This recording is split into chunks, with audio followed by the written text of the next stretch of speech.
Steve Poland here, and everyone has their own preferences for the look of their aquariums. And one of my preferences is a black background. It hides everything that's running behind the tanks, but unless you do some work, the equipment inside the tank is still visible. For example, I'm a fan of Eheim's canister filters, but until recently all their filter intakes and returns were bright green. Those would stick out like a sore thumb against a black background. They sell alternative parts that I've mentioned in the past called installation sets, but even those aren't dark enough to blend in completely. So in the past, my solution has been to spray paint these parts with a product called Krylon Fusion. Once it cures, it's completely fish safe and has been used by many hobbyists for years. But I've never had very good luck with the durability of this product. It always seems to chip when I'm moving it around and the parts end up looking terrible. So when I recently upgraded my tank, I was looking for a different solution. And I found it in a product that I'd heard of but never used, plasti-dip. It's a rubber coating that comes in a can just like spray paint. But the difference is that once it dries, it forms a solid non-slip coating. It can be peeled off, but you pretty much have to do it intentionally. I also like that it dries with more of a dull satin finish, which is perfect for blending in with a black background. So once I found out it was aquarium safe, I decided to give it a try.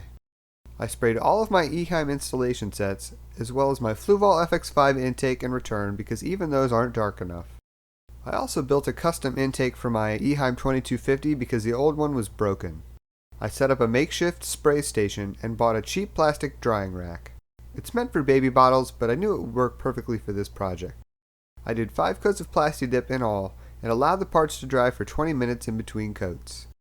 I started out fairly light on my first coat and increased the coverage each time. It smelled pretty bad.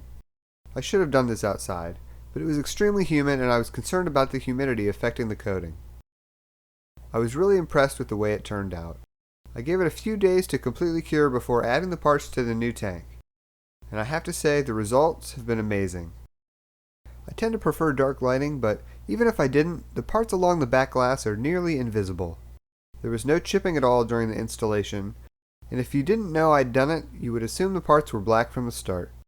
I'm curious if any of you have used plasti-dip for your aquariums, so let me know down in the comments. And if this is your first time here at my channel, then I would love to have you subscribe, because each week I bring you a new video sharing my experiences in the aquarium hobby. I give updates on my tanks, review products, show you DIY projects, and share tips and tricks to help you take your tank to the next level. Hit subscribe to follow along. Have a good one!